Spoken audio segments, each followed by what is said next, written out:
ဒီနေ့မှာဆိုလို့ရှိရင်တော့ကျွန်တော်နဲ့အတူတူရန်ကုန်ကနေပြီးတော့ကွမ်ကျိုးကိုသွားမယ်ခီးစဉ်လေးကိုကျွန်တော်ခေါ်သွားပေးမှလည်းဖြစ်ပါတယ်။ဘာလို့လို့မှလဲဆိုလို့ရှိရင်တော့ကျွန်တော်အလုပ်ကိစ္စလေးတစ်ခုနဲ့ဒါကွမ်ကျိုးမြို့ကိုသွားမှလည်းဖြစ်တယ်ပေါ့နော်။ဆိုတော့ဒါအကုန်လုံးလိုက်ပြီးတော့ကြည့်ရှုခန်းစားလို့ရအောင်လို့ကျွန်တော် vlog လေးရိုက်ပြီးတော့တင်ဆက်ပေးလိုက်တာလည်းဖြစ်ပါတယ်။ထုံးစံတိုင်းပဲကျွန်တော်ရဲ့မိသားစုနဲ့စုံလင်သွားမှလည်းဖြစ်တယ်ပေါ့နော်။ဆိုတော့ဒီကိစ္စမှာဆိုလို့ရှိရင်တော့ကျွန်တော်ရဲ့အဖေရဲ့အမေရဲ့အားလုံးပေါင်း3ယောက်သွားမှလည်းဖြစ်တယ်။ကျွန်တော်ညီလေးကိုခေါ်ချင်တယ်ဆိုပေမဲ့သူကတခြားနိုင်ငံမှာရောက်နေတဲ့အတွက်ကြောင့်ကျွန်တော်တို့3ယောက်ပဲသွားမှလည်းဖြစ်တယ်ပေါ့နော်။ဆိုတော့အိမ်ကထွက်ကြတဲ့ရိုက်မလို့ပဲကျွန်တော်အားရနေပဲမရိုက်ဖြစ်လိုက်ပဲနဲ့လေးစိတ်ကြမှာပဲရိုက်ပေးဖြစ်တာပေါ့နော်ဆိုတော့ခဏနေကြလို့ရှိရင်တော့လင်းရင်နောက်ရောက်တော့မှာဖြစ်ပါတယ်လင်းကတော့အခုမြင်တဲ့အတိုင်းပဲရောက်နေပြီပေါ့နော်ဆိုတော့လူဝယ်တော်တော်များတယ်ဒီနေ့ flight ကိုတော့ကျွန်တော်မစီးဘူးတဲ့ airline တစ်ခုတော့ကျွန်တော်ရွေးထားတယ်ပေါ့နော်ဆိုတော့ဒီ airline မှာ Chinese တွေတော်တော်လေးကိုတော့များတာကိုတွေ့ရတယ်အခုတွေ့ရတဲ့အတိုင်းပဲလင်းပေါ်မှာဆိုလို့ရှိရင်လည်း Chinese တွေတော်တော်လေးများသလိုနေရာချတာတင်တော်တော်လေးကိုကြာတာတော့ true ကြပဲသတိထားမိရပေါ့နော်ဆိုတော့ကျွန်တော်ဒီတစ်ခေါက်မှာဆိုလို့ရှိရင်တော့ပြည်တွင်း airline တွေမသုံးမဲနဲ့ China airline တစ်ခုပဲသုံးပြီးတော့ပဲတွားလိုက်တယ်ဘာလို့လဲဆိုတော့ experience တစ်ခုအသစ်ကိုလိုချင်လို့ပေါ့နော်အဲကြောင့်မလို့ပြည်တွင်း airline တွေမရွေးဖြစ်ပဲနဲ့ဒါ international airline တစ်ခု China airline တစ်ခုကိုရွေးပြီးတော့ explore လုပ်လိုက်တယ်လို့ပဲပြောရမှာပေါ့နော်ဆိုတော့ဒါ flight က3နာရီလောက်ကြာမဲ့ flight ဖြစ်တဲ့အတွက်ကြောင့်ကျွန်တော်ရုပ်ရှင်နေတဲ့ကြိုတောင်းတာတယ်လို့ဆရာရှိရကြိုပြီးတော့လှုပ်ထားပြီးတော့ပြင်ဆင်ပြီးတော့ကျွန်တော်တို့အိပ်ပြီးတော့လိုက်သွားမှလည်းဖြစ်တယ်ပေါ့နော်ဆိုတော့အခုမြင်ရတဲ့မြင်ကွင်းကတော့အကုန်လုံးတွေ့ရတဲ့အတိုင်းပဲဒါကတော့ကွမ်ကျိုးမြို့မရောက်ခင်မြင်ရတဲ့မြင်ကွင်းလေးဖြစ်ပါတယ်တော်တော်လေးကိုလှတယ်ကျွန်တော်တို့နိုင်ငံနဲ့ဆိုလို့ရှိရင်တော်တော်လေးကိုတိုးတက်ပြောင်းလဲသွားတာကိုကျွန်တော်တို့တွေ့ရတယ်အခုမြင်ရတဲ့မြင်ကွင်းဆိုလို့ရှိရင်ဒါတရုတ်နိုင်ငံလို့မထင်ရဘဲနဲ့တကယ်ကိုဥရောပဘက်ကနိုင်ငံတွေရဲ့အစုအဖွဲ့ပုံစံမျိုးတော့ကျွန်တော်တို့တွေ့ရတဲ့အနေအထားတစ်ခုမှရှိတယ်ပေါ့နော်ဆိုတော့ဒါကတော့ကျွန်တော်တို့ဒါ immigration တွေပါတယ်ဖြတ်အကုန်လုံးပြီးသွားတဲ့အချိန်မှာ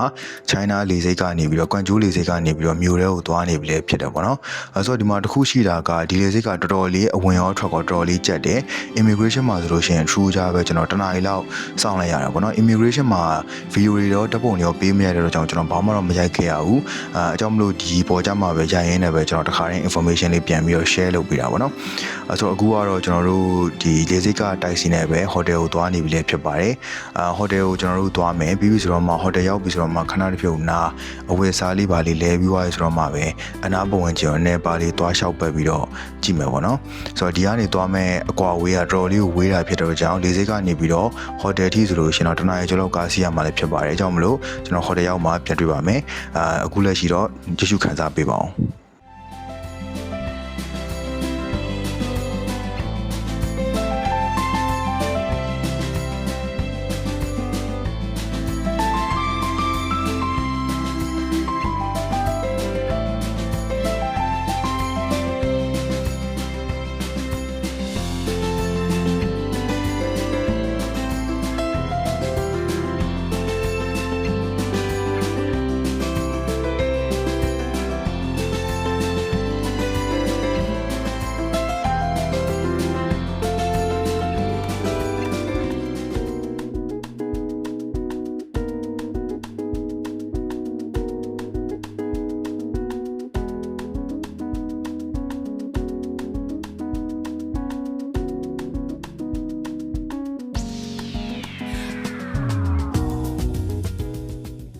တို့ရိုက်ပေးမယ်ဆိုပြီးတော့အများတိုင်းကြာသွားလို့အခုတခါတည်းရောက်လက်စာနဲ့ပဲရိုက်ပေးလိုက်တယ်ပေါ့နော်ဆိုတော့ကျွန်တော်တို့ယူထားတဲ့ခန်းလေးကတော့သူတို့ဒီမြို့လေကောင်ပေါ့နော်အနီးနားမှာဆိုလို့ရှိရင်စားသောက်ဆိုင်တွေပေါ်တယ်သွားစရာနေရာတွေပေါ်တယ်အဲ့လိုနေရာမှာလည်းကျွန်တော်ယူထားရတယ်ဖြစ်တယ်ကျွန်တော်တို့က3ယောက်သွားတာဆိုတော့3ယောက်တခါတည်းပဲ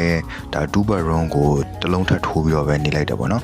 ဆိုတော့ true ကြပဲအဲ့ဒီမြို့ကအရန်အေးတာတော့မှ aircon ထည့်ထားပေးတာကိုလည်းကျွန်တော်တို့တွေ့ရတယ်ဒါကတော့ true ကြအနေနဲ့တွေ့ရတယ်ပေါ့နော်ဆိုတော့အခုမြင်ခွင့်ရတော့ကျွန်တော်တို့ဒီ hotel ကနေပြီးတော့လှမ်းကြည့်လို့ရှိရင်မြင်ရမယ့်သူရဲ့ night view ဖြစ်ပါတယ်ဒါဒီဗီဒီယိုထဲမှာတိတ်မလာပဲအပြင်မှာတော်တော်လေးလှတာကိုသတိထားမိရယ်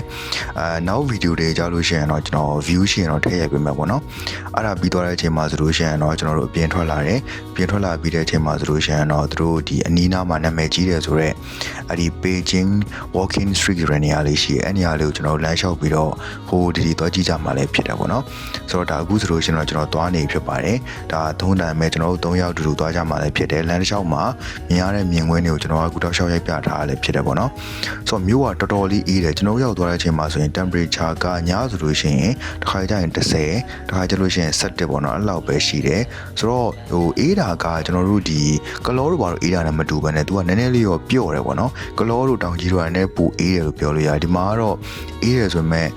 ကလောတောင်ကြီးနဲ့ရှင်မယ်ဆိုတော့15-16လောက်ပဲရှိတယ်ဆိုတော့ပုံစံမျိုးပေါ့ဗျာအကြောင်းမလို့လည်းအကုန်လုံးတွေ့ရတဲ့အတိုင်းပဲ fashion တွေက share ဖြုတ်ထားကြတော့တွေ့ရလိမ့်မယ်အကုန်လုံးကလည်းအတွေ့အကြုံလေးနဲ့ကျွန်တော်ပို့ပြီးတော့ဝတ်လို့စားလို့လှတယ်ပေါ့ဗျာဒါကတော့ကျွန်တော်ခုနပြောတဲ့ Beijing Street ကိုရောက်နေပြီဒါကျွန်တော်လမ်းလျှောက်ရင်းနဲ့တခါတည်းမြင်ရတဲ့မြင်ကွင်းလေးတွေကိုရိုက်ပြထားရလဲဖြစ်တယ်ပေါ့နော် Chinese New Year လည်းနီးဖြစ်တဲ့ကြောင့်သူတို့စီမှာတော့အခုလိုမျိုး Chinese New Year ပုံစံမျိုးလေးတွေ decorate လုပ်ထားတာတော့ကျွန်တော်တို့တွေ့ရတယ်ပေါ့နော်အခုဝင်သွားတဲ့ဆိုင်လေးကတော်တော်လေးမိုက်တယ်သူကအဲ့လိုမျိုး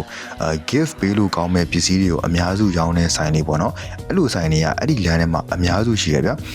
ဝင်လိုက်မယ်ဆိုလို့ရှိရင်အနည်းဆုံး2ဆိုင်3ဆိုင်တော့တွေ့ရတယ်ဒါပေမဲ့ဒီဒီဇိုင်းကတော်တော်လေးစုံပြီးတော့တော်တော်လေးလည်းကြီးတာဖြစ်တဲ့အတွက်ကြောင့်ကျွန်တော်လည်းရိုက်ပြချင်တာလည်းပဲအထဲမှာဝင်ပြီးတော့ရိုက်ပြထားရလည်းဖြစ်တယ်ပေါ့နော်ဈေးတွေကတော့မသေးဘူးဗျကျွန်တော်နိုင်ငံထဲရှင်မှာဆိုလို့ရှိရင်နယ်လေးဈေးကြီးတဲ့ထဲမှာတော့ပါတယ်ဒါပေမဲ့သူ့စီမှာလုပ်ပြထားတဲ့ဟာလေးတွေရဲ့ display လေးတွေကတော်တော်လေးကိုလှတယ်ဝယ်ချင်စရာလည်းကောင်းတဲ့ကြောင့်ကျွန်တော်ရိုက်ပြထားရလည်းဖြစ်ပါတယ်ဒီနေ့ဗီဒီယိုလေးကတော့